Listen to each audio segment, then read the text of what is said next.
Hello and welcome, ladies and gentlemen, boys and girls. Today I will be showcasing to you a theme deck on the Pokemon TCG format, and the theme deck I will be talking about today is called the Tropical Takedown.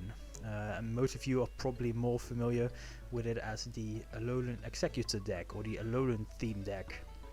So, in case you don't know, it wouldn't be weird if you haven't heard of the deck before, because arguably, apart from the Garchomp theme deck, this is the oldest still relevant theme deck that we have today.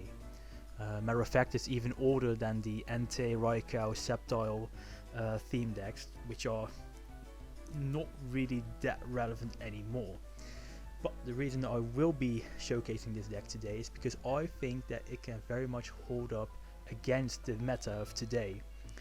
So you really wouldn't be able to tell that this deck is actually that old.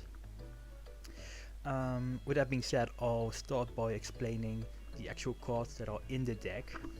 So here we go. So starting off, the mascot of the deck obviously is Alolan Executor, and he also provides the deck with a certain theme of having various types of Pokemon. So before going into the details, I first want to mention two things. You run fire, fighting, water, grass, dark, psychic even. You run a great amount of different typings in your deck. And the reason for why why that works is because of Alolan Executor's attack. Second off, you run no stage 2 Pokemons. So this makes it a lot easier for you to get to your stronger Pokemon, because essentially you only need the basic Pokemon and the stage 1. So that's something to note right off the bat, because there is no other theme deck that either has such a great variety in typing, or that doesn't have a stage 2 Pokemon that it probably relies on a lot. Now, Alolan Executor. His attack only costs 1 grass energy, he's very beefy, and he's a stage 1. This is all great, but is his attack worth anything? Well, it is, because it's the most damage that the deck can provide you with in one hit, but it requires setup.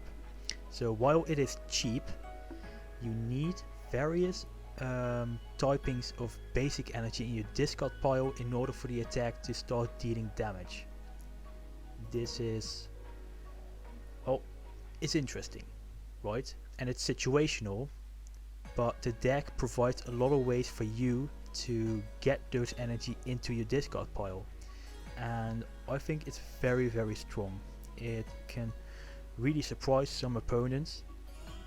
The damage can go up to 140 damage if you include Professor Kukui, which the deck runs twice. So I think this is a very solid Pokemon. And obviously 160 HP is a lot. There are very few Pokemon that can actually one-shot this. And it can one-shot a lot of Pokemon by itself. So moving on. We've got Alolan Marowak. Now Alolan Marowak is, first of all, you only run one of him. So while you run 2 Executor, there's only one Alolan Marowak, and his damage comes from you having an excess of Alolan Pokemon on your bench. This is fairly hard to do, to be honest. You also run Furfrou and Solrock, and Cubone is no Alolan Pokemon, right? It's only Alolan Marowak.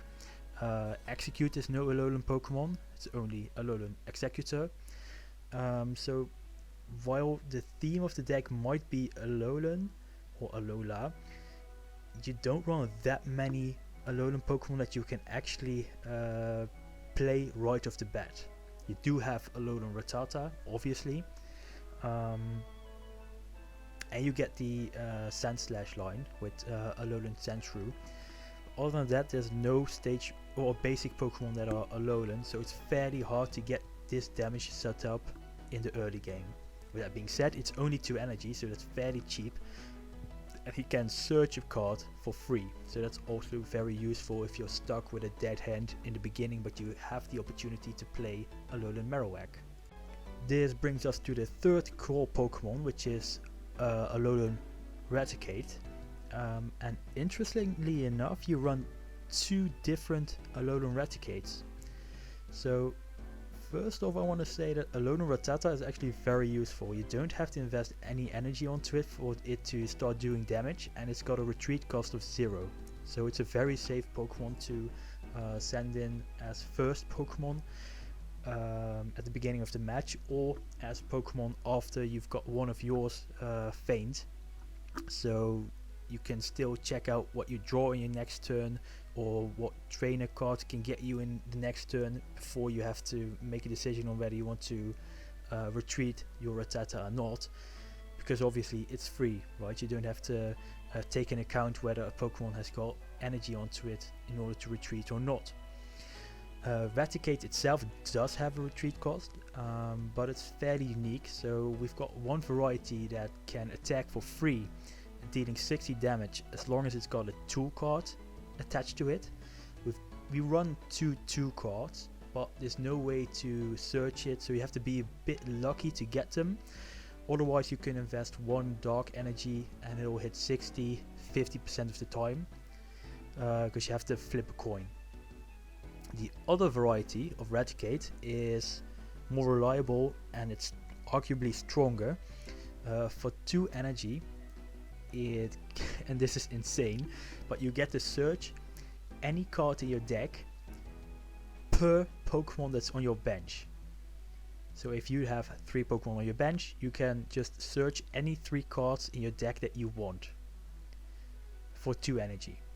Now for 3 energy, he kills a lot of things, but it's not too much damage, right? It's 60 plus 2 times 30 depending on a coin flip. So in general, this will deal 90 damage for 3 energy, which is it's alright. It's not too powerful, but it's decent. But you can get lucky and deal 120 if you get both coin flips to flip heads. And the last core Pokemon, which is to me is really more of a utility Pokemon, it's Alolan Sandslash. He's got an ability that lets you draw 1 card per turn, and because you run 2 of them, this can really accelerate your draw power if you can get 1 or even 2 early in the game. But the problem is, while his utility and his attack is fine, right, he's fairly beefy and he gets to switch back after he attacks, the damage is not high, it's only 50, and it's requiring him to get 3 energy onto him, including 1 water energy. So unless your opponent is playing fire Pokemon like Charizard or Entei or Cinderace, what have you, you are not going to get much damage out of him. And this brings me to the next point. Most damage in this deck is done by either Raticate or Executor, because Marowak is hard to set up, and Executor is extremely easy to set up, right? You even have ways to bring him back from the discard pile if he faints. So that's really the Pokemon you want to get set up in the first place, and that should always be your goal. Get Executor with a few different basic energy in the discard pile. Now other than that, it's just a few mediocre Pokemons. They're fine in the first few turns of a match, but otherwise they're really not useful. And I'm talking about 3 of them actually. So you've got Furfrou, you've got Solrock, and you've got Oricoro. Furfrou can get you a few cards in the early game maybe if you got a dead hand, because he lets you draw up to 5 for his attack.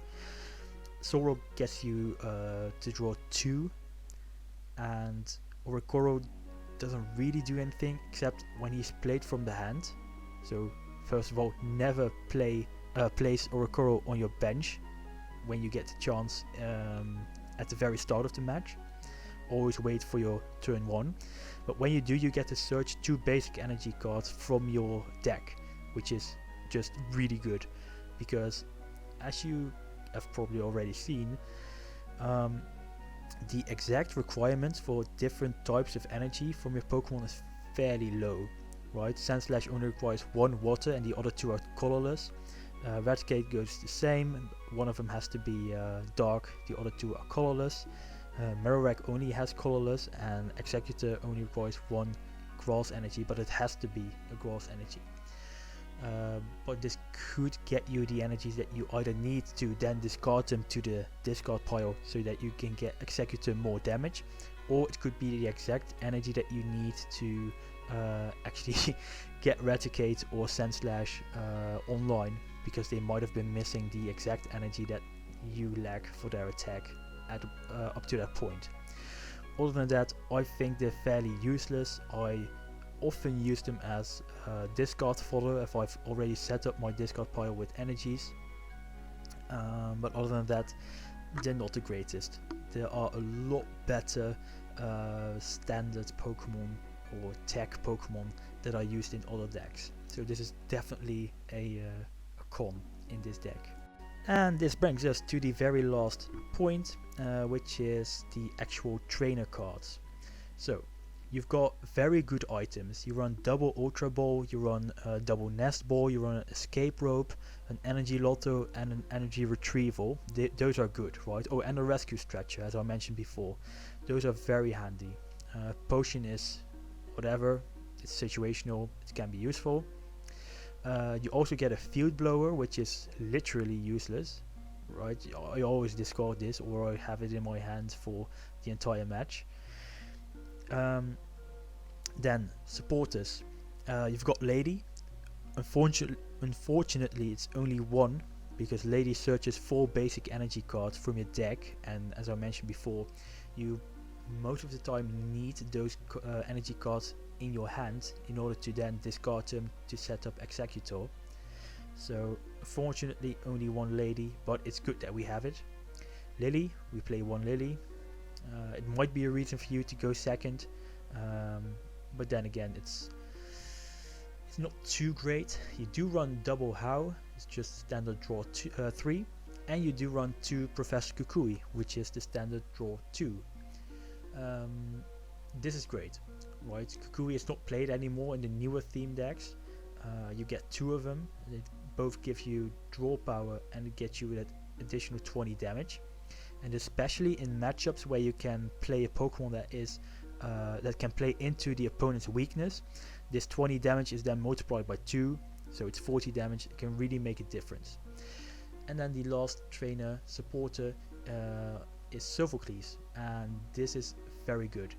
He discards 2 cards from your hand and then you draw 4. So first of all, you get to discard cards from your hand and you get to choose which ones.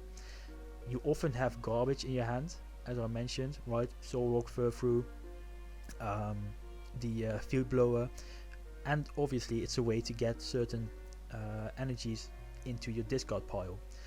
And in addition to that, he draws 4, so that's a lot. Then you've got 2 items, the Escape Board and the Weakness Policy. Obviously the Weakness Policy is very situational. The Escape Board actually is as well, right? If you keep 1 Alolan Rattata as a basic Pokemon on your bench, you always have 1 Pokemon that you can always retreat in case that's necessary. And you don't play any switches.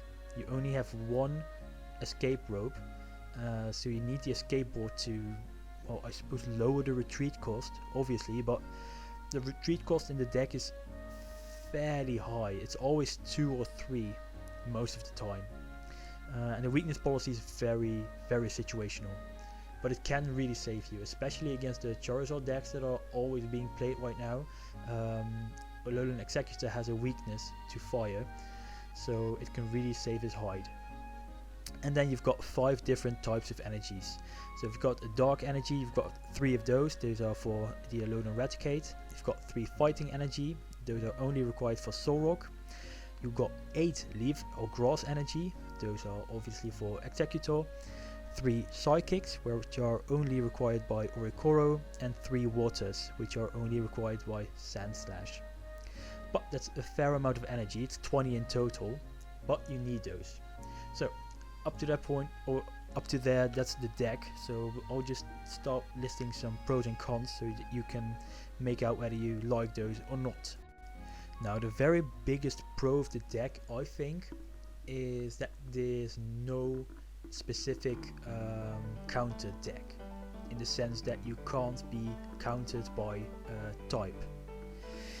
You could argue that the deck plays poorly against fire decks because Alolan Executor, which is your main Pokemon, your core Pokemon and your core damage, he's weak to fire, and you only have Alolan Sandslash to play into it.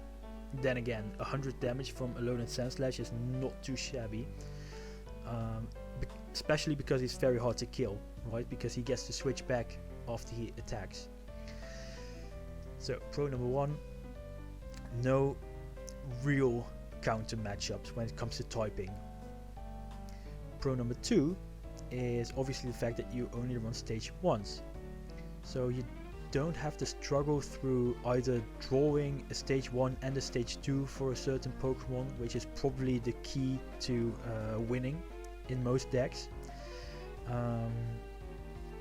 And you don't have to struggle with playing timer balls and such, because you run double Nest Ball and double Ultra Ball, and that should always be enough to search for the Pokemon that you need in a certain moment. But moreover, it also provides you with the chance to actually search for a certain type of Pokemon that might be able to play into the weakness of the opponent. And this brings me to, well, it's pretty much part of the first pro as well, but since you've got such a variety in typing, you always, well, not always, but most of the time you have some form, some Pokemon of a certain type that can play into the weakness of the opponent. Now you do see, for example, water decks being fairly popular because fire decks are popular, right? Water decks go into fire decks, and you don't play any lightning or electricity Pokemon. Electric Pokemon, I should call them. So that's something right there. You don't have any of those. And as I mentioned, Sandslash is the only way for you to play into fire Pokemon, but still, it is there if you need it, and it can come in handy a fair amount of times. You'll see it in the replays as well. Now, some of the cons of the deck. First of all, the one that you probably already figured out for yourself, there's a lot of garbage in the deck. While I think that it is affordable to have a bit more junk or situational cards, because you have a fair amount of search power through Raticate and the item cards, you will occasionally just open up a hand with just no way of progressing through the game, right? Like Solrock, Furfrou, and some stage 1, of which you don't have the stage the basic Pokemon, and then some generic draw support like Double How or a Lily or something like that, which evidently gets you nothing. You're just completely stuck, and it sucks, and that's the thing I don't like about the deck. On the other hand, if this deck ran things that would actually be good as utility, it would be pretty OP, to be honest, right? You've got decks running around with, let's see, the new Charizard deck has this Lugia, which for 3 energies one-shots almost anything, and it's absurdly beefy. There's this Kangaskhan that can deal 120 damage for 2 energies if it gets to revenge a discarded Pokemon or fainting Pokemon in the last turn. You've got things like the Snorlax in the Rillaboom deck, which literally hits for 130. Like, you can just play those cards in turn 1, have them sit there, soak up all the damage of your opponent, and it'll be alright because it'll one-shot anything as soon as you get 3 or 4 energies onto it. And obviously it doesn't work this way all the time, but you don't have this option in this deck, and that's sometimes it can mess up the early stages of a match. Right, so I'll just start commentating over the footage that's playing, or that already has been playing on the background for the video so far. So right now you can see me losing against the new Charizard deck. It's not an impossible matchup. But the problem you face here is that Charizard is just too beefy, right? He's got 170 HP, and this you really have to find a way to deal with him quickly, early in the game before he gets set up. And in this case, I lost because I did not get set up while he did. Here we see a game against the Kyogre deck. So this is the deck that plays the Empoleon with the direct dive. Our opening hand is pretty bad, right? We don't have any trainers, well, trainer supporters cards. We do have energy, so that's good. But other than that, it's fairly mediocre. We don't have any stage 1 with a basic Pokemon. And we don't have any way to draw new cards or search for new Pokemon. So I'll just shut up for a bit and let you see what happens.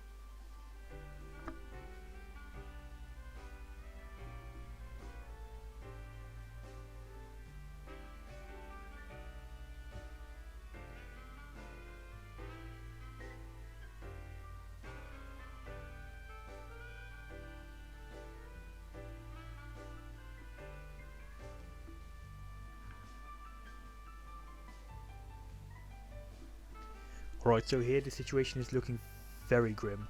His Golduck is already charged up with 2 energies. He's got his Empoleon already with limited searches, so it's a bit unlucky, but alright, you know, shit happens. I still don't have my stage 1, but I do get my first knockout. But Golduck is going to just knock out either Rattata or execute with 1 hit. And he'll be able to do it the next turn as well. And in the meantime, he gets the chance to just set up his bench. So I have to find a way out of this very quickly. So Oricorio in this case has got enough health to live 1 Golduck attack, but I end up actually drawing my stage 1. And luckily enough, it is Alolan Executor. So what might be interesting, or you might be wondering here, is why did I continue attaching energies onto Rattata? And the reason for that is because, well, because of this. Right, the only way out of this situation for me was to be able to somehow get to my Alolan Executor. But if I would do that, then I still would need some form of setup in my graveyard, well, not my graveyard, my discard pile, so that I actually have the damage to deal with his Pokemon. Because with Kukui I can one-shot Kyogre, I get to 2-shot Empoleon, and I get to one-shot any other card in his deck. Now luckily enough, I did top deck my Alolan Executor. I still took into account that I needed 1 grass energy for the Executor itself to actually be able to attack. Other than that, my hand right now is fairly dead, right? It's a few energies and I don't have any use for those at all. I don't have any useful Pokemon on my bench apart from the fact that I possibly can get my second Alolan Executor online if I happen to draw it. But, well, that's exactly the point. I need to draw it first. So, but the thing is as well, he does not have a way as of right now to deal with Executor. He can charge up Empoleon and attack me that way, possibly, but he has to one-shot me, or well, he has to take me for the remaining 130 HP that I have left if he doesn't want to lose his Empoleon in the process. And he doesn't have another way right now to deal with Executor. Now, I was a bit surprised that he played his Empoleon right here. So I would assume that he's got some trick, some card up his sleeve in his hand cards. But as it looks right now, I will just have to flip the coin and get lucky. And I do. And I knock out Empoleon. And you saw that it actually, for once, seemed that Field Blower was actually useful to get rid of his stadium card. So Executor is still confused. I still have to get my second Executor if I want to make it out of this situation alive. I only have one prize card left. I don't get the Executor, and that is the end of the match, because he can just knock out Executor this turn, and I don't have any way of dealing with Empoleon. So while we did lose, it was very, very close. Despite the fact that I really did have a bad hand at first, and he had an amazing hand, right? He got to play Golduck and Empoleon at turn 5 or so. So that's what I mean when I mentioned that this deck really can stand up to the stronger decks right now. And that's what you've seen in the first few matches that were showcased also, because I figured, look, I can just record a bunch of matches where I win all the time because maybe my opponent gets a dead hand, or I am able to counterplay my opponent somehow, which really doesn't work that well with this deck, right? As I mentioned before, in the pros, the opponent can't really counter you when it comes to typing, but you are somewhat limited when it comes to countering your opponent. So I figured it might be useful as well to show a few losses. So in this case, one loss versus the Kyogre deck and one loss versus Charizard, the new Charizard deck. And all the other matches are wins for me. Now here you see one of the rare occasions where Solrock is actually useful. You could say that it's also good versus the Ampharos deck or Raikou deck, it is, but it's mediocre. He deals 40 damage for 1 energy, which is good, right? It's amazing. But if you really ask me, for the more relevant electric typing decks, then I would definitely say that Dragonite is the best electric type deck in the format right now, except if you're playing against a slow deck. Because if you're playing versus a very slow deck, then Raikou can actually set up and it might be better, but Dragonite is typically able to get set up earlier. So, well, anyway, that's not the point of the video. The point that I wanted to prove is that Solrock is absolutely useless when compared to other starters that are just way better. So here I want to get my Raticate set up. I'm in a bit of a pickle because Pidgey actually resists Cubone, and I have to find a way around it, because he will be able to in the meantime get his bench set up.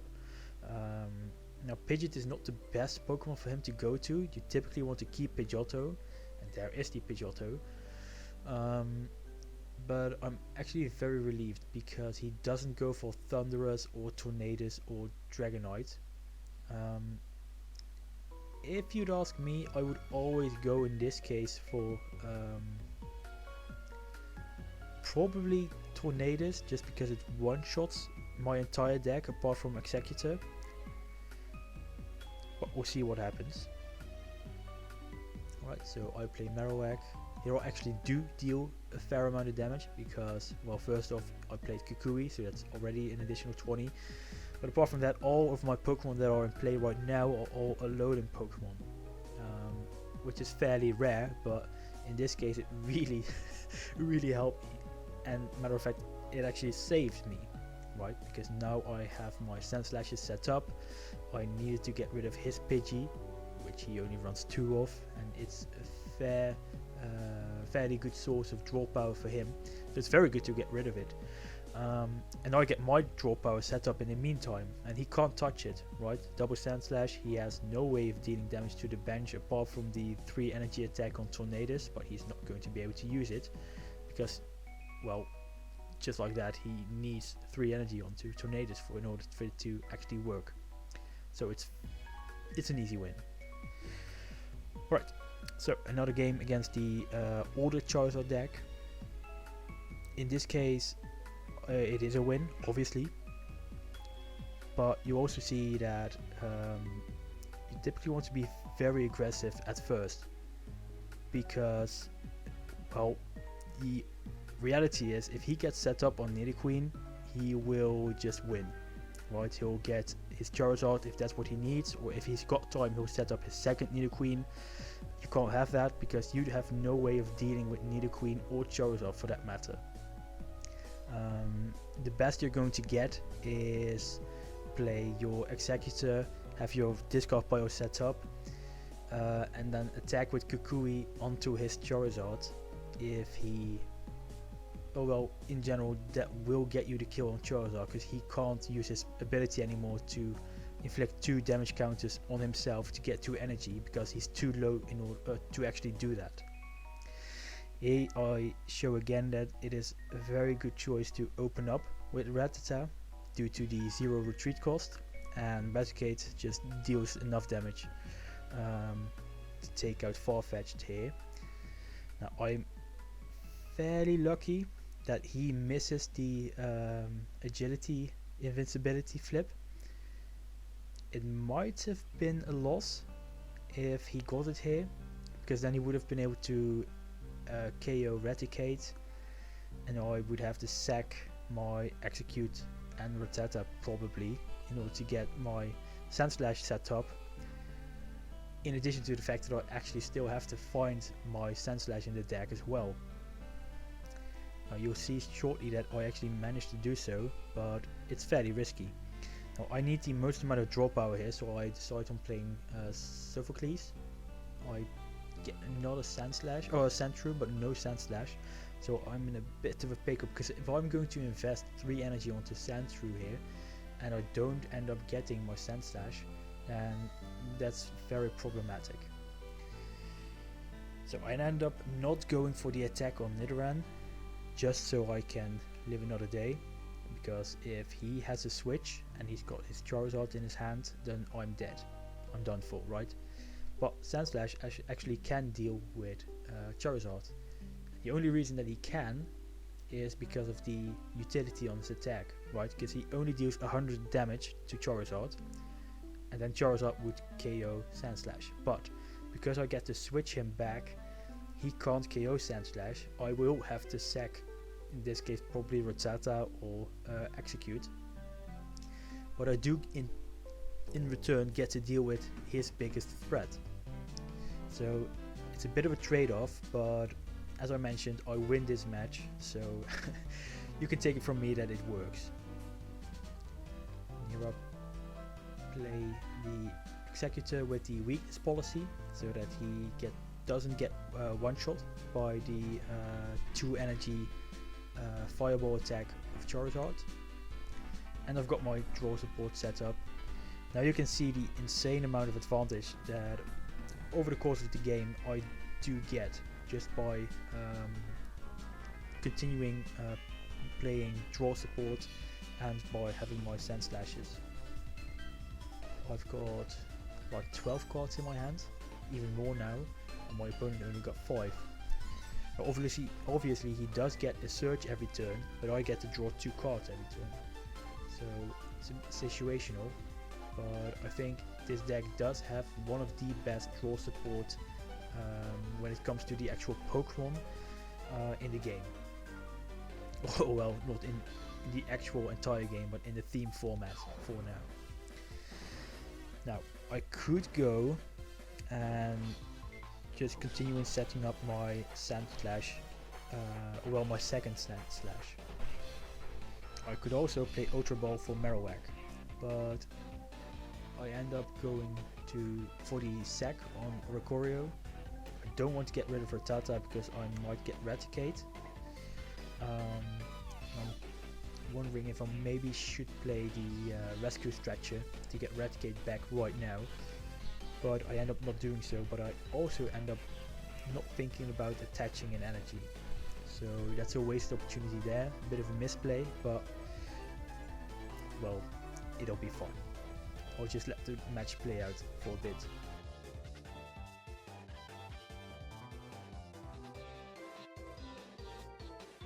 So anyways, boys and girls, ladies and gentlemen, thank you very much for listening or watching. My goal in this video was to, well, showcase the deck and maybe motivate you to maybe check out the deck or play it, or at least be a bit more curious about it. or maybe you've just had a very bad match against the deck and you figure, well, why not watch a guide on it or a showcase video. So with that being said, probably more deck showcases will be coming soon, but we'll see later. If you want to mention anything, give me tips, feel free to leave a comment, and otherwise I will see you next time. The teacher is out.